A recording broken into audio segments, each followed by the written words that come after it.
Welcome everyone to Kay and I's LinkedIn Live today on how to pitch and present yourself for podcasts.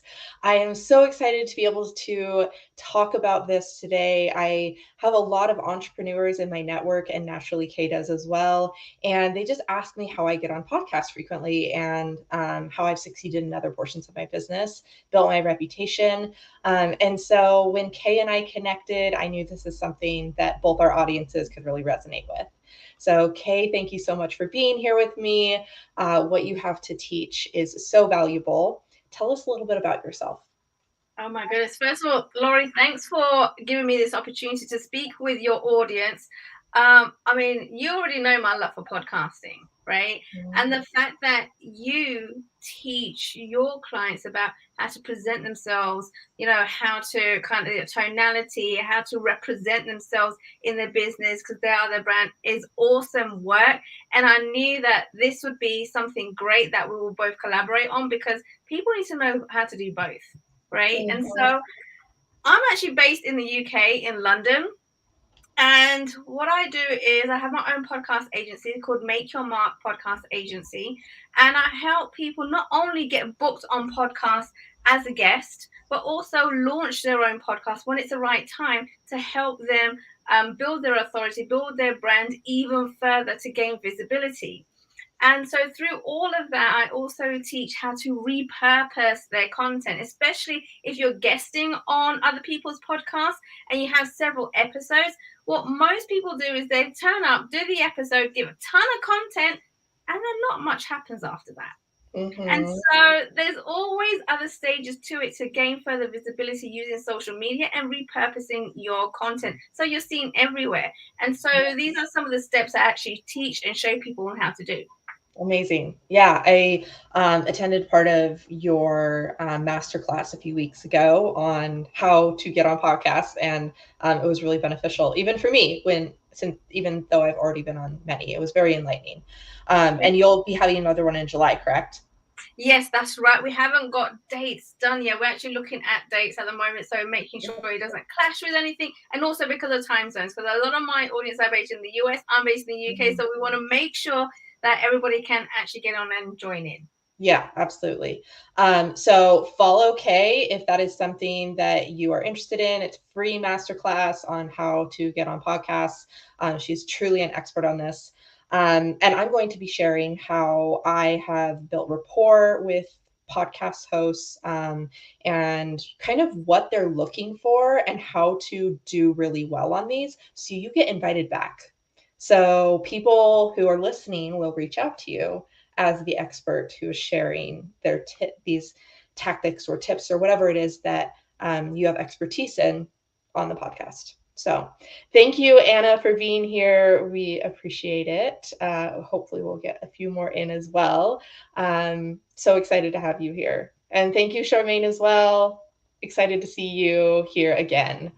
So let's get started on these tips and tactics. I have found that getting an invitation for a podcast usually just naturally happens if you're just building a real relationship. Oh, yes. It's Definitely. literally just about building a genuine relationship, really, with anyone. If you want more opportunities, if you want something from another person, social media has really decreased the personalization and created a lot of disingenuous messaging. If you're in a DM with someone, meaning you're in a one-on-one conversation with someone, are you really, if this was in person, if you were to just immediately come up to them and pitch them, be like, hey, I can get you 500 leads in 1 week or whatever, or join my MLM, like so many different things. And I appreciate the hustle for whatever, this person is pursuing and selling. It's not going to build real rapport. If someone literally just came up to you and did that, you'd be like, sorry, who are you? Can you tell me about yourself? Can we get to know each other? Right? No one just pitches themselves immediately. Like the only situation I can think of really is when you're walking through the mall and there's those little kiosks. I don't know if you have those in the UK. There's those we little kiosks where they're like, hey, you want to try some jewelry or, a hair piece or whatever. And then when you open the door and there's pest control person who wants to sell you pest control or home security, like those are the only few situations that I can think of off the top of my head where someone just sells you. Mm-hmm. So if you want someone to spend more time with you, whether that be in an interview, to get a second interview, or to be on their podcast, ultimately you want them to like you. You don't want to spend time with people who you don't like. Most definitely not. Our brain's number one priority is to feel safe. Yes. And to feel safe, you have to know a person. So if you want someone to spend more time with you, they need to feel safe with you. You know what? Just build real rapport. And you know what? The easiest way that I tend to explain this to my clients is think of it as when you're dating, right?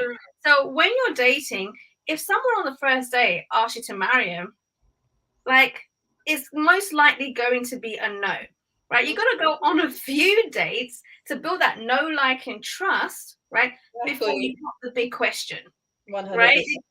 Right. And so when you think of it in that way, like building those relationships and networking, whether it's partners, collaboration, JVs, clients, even, you've got to be able to build that relationship with them to the point where they want to work with you, they want to collab with you, right? And it should be easy for them to make that decision, especially where you've put in so much time to build that rapport with them. And so that's the easiest way that I say to people is just think of it as dating. You're never going to say yes to the first person that pops a question on the first date. It's never going to happen. Yeah, 100%. Charmaine, yes, there is an opportunity to rewatch. All of my LinkedIn lives, not audios, but lives for video are always recorded, and you can watch them right here at the same link after the fact. So go enjoy your meeting, Charmaine. So let's talk about like naturally we're going to have to build rapport. What do you look for personally if you want someone on your podcast? I've been on your podcast. If you want to use me an example or someone else, like what stands out that says I want this person on my podcast or I want to consider them for my podcast? So there's so many people that are pitching podcasts, right? And I get so many emails, messages on social media and all sorts saying that they want to be on the podcast. And the one thing that really puts me off when they're all about themselves, right? I want to tell you about this. I want to tell you how I've done this, how I've made these millions.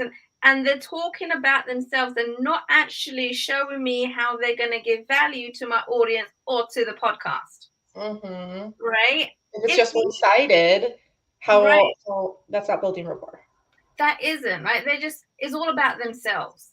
And so podcasting isn't about that. It's networking and relationship building strategy. That's what it is. And so you want to go with that in mind, and you want to put the host, the podcast, and their listeners on the forefront of your mind and serve first. The minute you can show the host what value you can bring, maybe a different perspective, right? It might be that they've had already somebody else talking about a very similar topic that you want to go on, but you've got a whole different perspective to bring to the audience. This is going to be something that's going to build intrigue with a host, and they're going to want to know more. They may even say, hey, let's just set up a pre-screening call because I would like to discuss this a little bit further with you. And then again, you're able to build further rapport for them to turn around and say yes. Right. Remember, just because somebody's already talked about something that you want to talk about, it doesn't necessarily mean no. If they like you and they love the value that you're giving them and what you're going to bring to their audience, they're going to say yes. And that's the goal, right? You want to get those yeses rather than the no's. 100%. Yes. Catherine, thanks for being here. Catherine is actually one who introduced us. Seriously, Catherine, every single person you've introduced me to has been phenomenal. So thank you for this introduction so then we can continue to provide value to other people as well. Catherine is amazing. Anyone who is in the comments, I suggest connecting with her. She is one of those people who will say your name in a room full of opportunities. But we digress. So let's go back to kind of what you look for. So someone who's genuinely, not just about them, they're explaining how they can provide value to you and your audience, and getting to know you to see if it's even if you're compatible, like if the message that they want to communicate is compatible with your audience, is compatible with your message and the purpose of your podcast. Not every podcast is appropriate for your expertise that you want Oh to my share. goodness. No, I said no to podcasts. I'm like, I don't feel like the energy is right for this, but I'll refer you to some other people who I think would be a good fit for it. You absolutely. know, feeling like you always need to say yes to every single opportunity is very much scarcity mindset. It's okay to just find the right fit. You're going to manifest the right relationships in your life if you're willing to say no to the energy that doesn't work with you, the energy that doesn't resonate. Um, yeah, I just want people to be okay saying no to things sometimes. Oh, I never typically, as a rule, rules are meant to be broken at times, but typically as a rule, I advise my clients never say no to an opportunity to learn about an opportunity. mm-hmm. But if it's someone offers you to do something, you can say no. It's just learning about the opportunity in the first place. Oh, absolutely. Everyone, we've all got choices, right? We've got choices to say yes or to say no. And so you've got to make sure that you are aware with where you want to get to, what your mission, what your values are, and then decide whether, there's certain people that you come across or opportunities you come across, is that going to be a best fit for you, right? If it isn't, then you can say no. It's okay. Yeah, Right? there'll be other opportunities. There'll be other podcasts. I don't know what a specific number on how many freaking podcasts there are out there, but it's how many apps there are these days. It's infinite. Right. Or how many websites. There aren't. I don't think there are as many podcasts as websites, but there are so many people. Mm-hmm. You will have another one come your way, or you can reach out to others. And understand and know that a no is progress. Someone saying no, it's part of the process of learning. It's part of the process of, getting more opportunities, just like job interviews. You only need one yes. Obviously, you want to be on multiple podcasts most of the time, but if you're building your reputation as an expert, but it's okay to get no's. A no is progress. It means that you tried, that you're getting there. Absolutely. And one of the things that I also want to point out is you, as a guest, when you reach out to different podcasts, different hosts, make sure you do your homework, your due diligence, right? To make sure that it is a good fit for you and that you can actually give value, which means listening to a couple of their episodes, right? Seeing if the personality with the host will actually fit with you. You might decide, oh my goodness, no, this person sounds a bit too aggressive. I don't want to go there or be around that energy. And then you can just move on and just, research some other ones that you would love to be on. But it is up to you to do that due diligence and check out their socials, check out their website, see what kind of engagement they're getting on their social media. Is this something that people are going to engage with? Right. Once you've done all of that research beforehand, it then does get so much easier. Mm-hmm. Yeah, agreed. Let's talk about how to make it successful, on the day of your podcast. Some of this might just be common knowledge. So many of us use video conferencing tools since COVID. But make sure all of your tech is working ahead of time, earlier in the day, 10 minutes before. And, even if it's working for you, sometimes then it doesn't work with the other party, but you've done what you can on your end to ensure what's working for you is working. And, there are some things outside of your control, but control what you can. Be prepared and, have an outline of what you want to talk about on your screen. And, already having a conversation with the podcast host ahead of time. I've had less experienced podcast hosts be like, oh yeah, I see, what you talk about based on your LinkedIn profile. I think you'd be great. Let's schedule the podcast. I'm like, okay, like, can we talk about what we might discuss? Because and anyone who follows me knows I do a LinkedIn Live almost every week, and it's on lots of different topics. Like, my specialty is on communication, and there are infinite number of principles we can be talking about and teaching. And so, yeah, just having that meeting in the first place will enable you to be successful and have a clear overview of what they expect and what you need. One of the important things to ask in your meeting is if you'll have access to the content beforehand. So they're going to send you the draft / final recording. They should. And you review that, make sure there isn't anything in there that you don't want to say, like you're not going to get sued. I've literally said stuff before in recordings, and I was like, oh, I shouldn't have said that. And you take that part out. So, and there are some hosts who are less experienced who don't necessarily always do that. Or some hosts just don't want full control over their own content.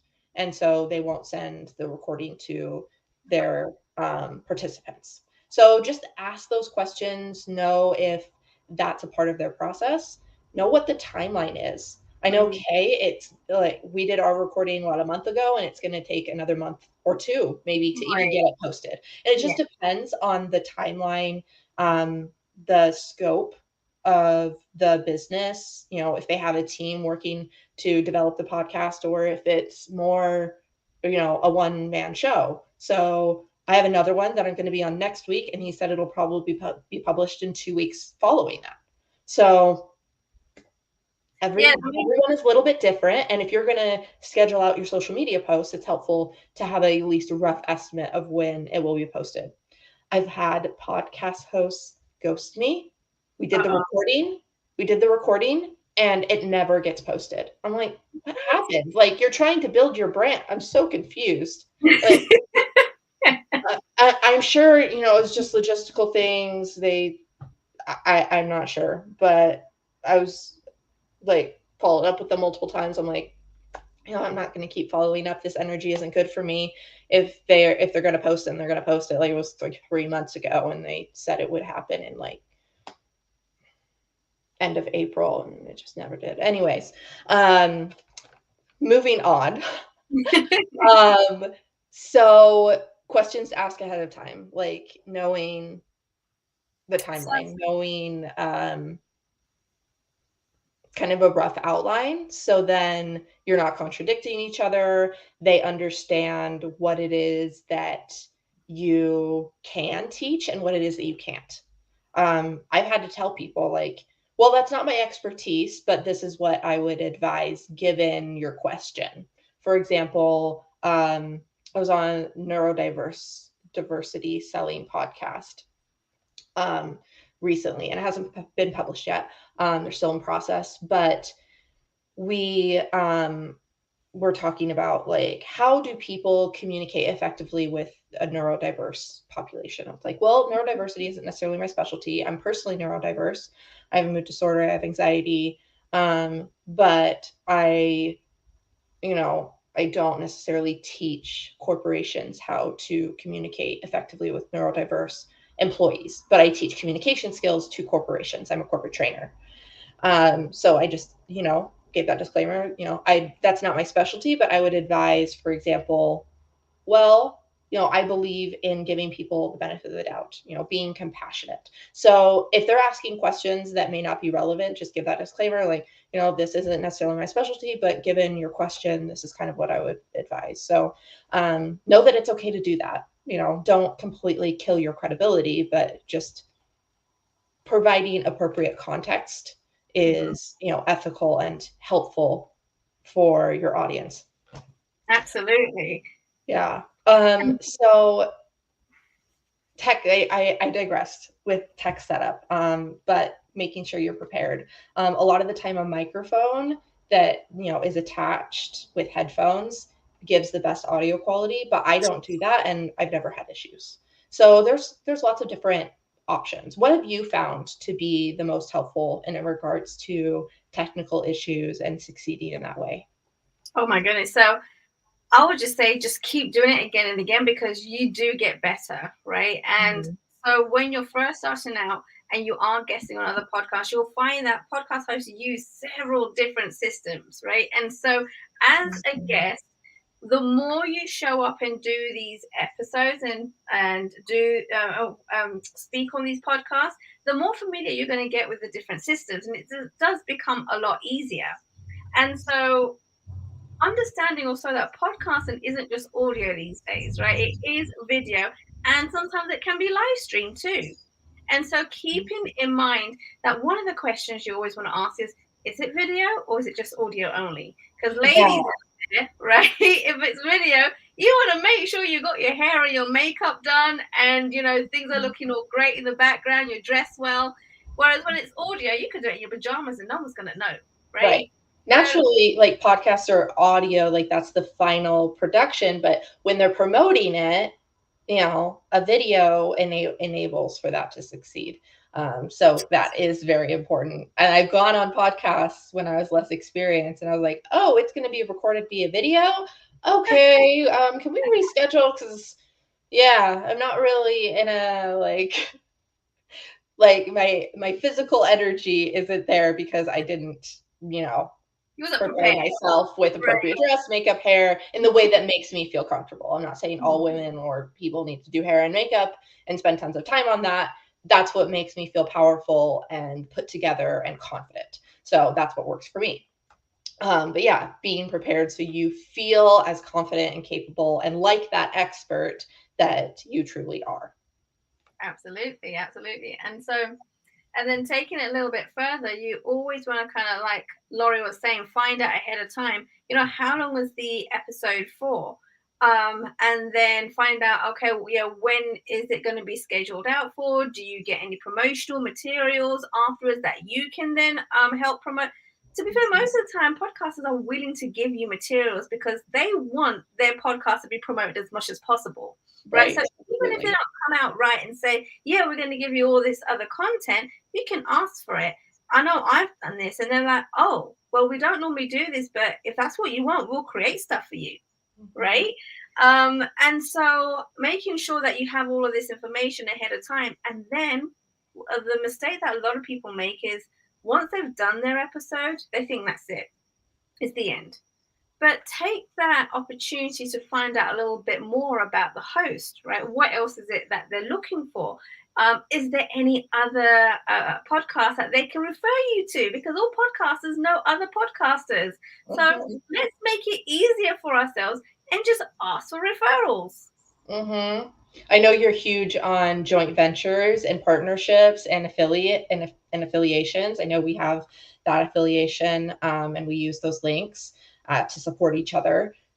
But honestly, if you want to be an entrepreneur or be seen as an expert, other entrepreneurs really get it, especially Mm, on LinkedIn. Since 2020, it's so much more supportive here on LinkedIn, especially for entrepreneurs. Like, we get that it's a struggle, you and Kay, like you and I, Kay. We both yeah, understand that we also understand the struggles of being an entrepreneur. So the more we can support each other, the more we can, refer clients to each other, all the better. And the same goes for podcast hosts. Podcast hosts understand the struggle of being an entrepreneur, and they're happy to refer people to others as well. So, absolutely, 100% true. definitely. But all of that doesn't come about unless you build that relationship with them, Hmm. right? Exactly. So Exactly. that's why it's ideal to make sure you build that rapport before you even do the ask, right? And the Hmm. podcast is the best place. Even previous to that is if you jump on a phone call before that. Hmm. Exactly. Kimberly, I'm so glad that that was that's helpful. Yes. Sometimes if you haven't actually done it, it's not necessarily common sense. But yes, it does become like those types of tips that we just shared does become more natural the more that you do it. Just like with any skill, I believe, or building any type of relationship. I didn't originally ask for content. I would ask for like the recording so that I could repurpose it, but not necessarily like, can you give me a graphic I can use for social media? for, promoting the podcast when it's going to go live the next day or something like that. Now I do, because Kay, you've educated me, and I've been on more podcasts where those hosts have just naturally given them to me. I was like, oh, I should have asked for that when I was, starting out as someone sharing as a guest. One of the things that's important to make your voice sound amazing, from a public speaking coach, Yeah. slowing down and speaking, which is something that I struggle with, you guys can probably tell, is just slowing down helps you sound more powerful and confident and self-assured. Barack Obama does this really well. If you watch any of his speeches, he pauses a lot, he speaks slowly, and that's part of the reason why he was elected president, was because he communicated power. Yes, he has a deep, chocolatey, rich voice, which is awesome and makes him sound powerful in and of itself. But I'm a second soprano. I can make my voice sound lower and more powerful if I talk slower, if I take breaths, and if I speak on the out breath. Speaking on the out breath allows your vocal cords to relax, and therefore they're wider, and therefore your voice sounds deeper and therefore more powerful. So, and you can, if you want, you can even hire a voice coach to help you sound more powerful. One of my things on the list for this year. But those are just a few tips, like for public speaking, that can really help. So slow down, be thoughtful in what you say, and intentional. It's okay to pause. Pausing and a bit of silence, there's nothing wrong with that. And especially with a podcast recording, if the host didn't, like that there was a long pause, that's okay. They can, edit it. It's perfectly fine. But again, pausing makes you sound more powerful as well. So perfectly fine to do that. Yeah, it brings intense to the whole kind of story and the scenario that you might be talking to people. And that's another point actually I wanted to bring across, is when you are telling those stories, exactly what Laurie is talking about with like the tone and how you tell the story brings emphasis to the whole quality of the podcast and the episode and the content that you're giving as well. So this is something that I've been learning from Laurie, right? About tone and making your voice deeper and slowing down and pauses. Because I'm one of those people that likes to keep talking, and I can tell a 10-minute story in like 2 minutes and it goes on and on, right? And so when Laurie told me this, it made a huge difference. Because I think when you go onto a podcast and you've been given a time, like 30 minutes, you're like, oh my goodness, I've got an hour's content to fit into 30 minutes. I've got to just say it as fast as possible. Mm-hmm. No.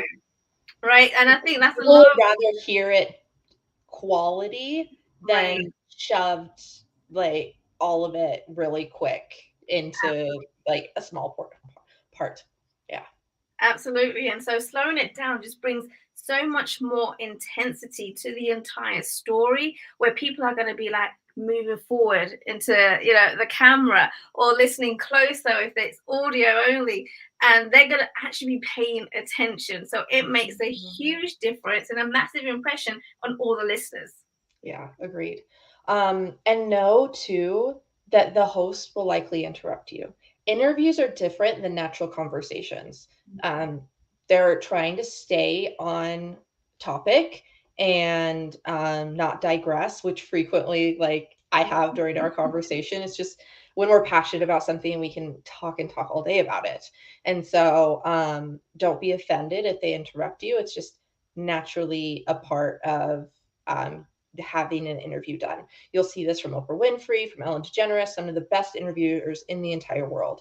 They sometimes will interrupt depending on context to help bring the point around.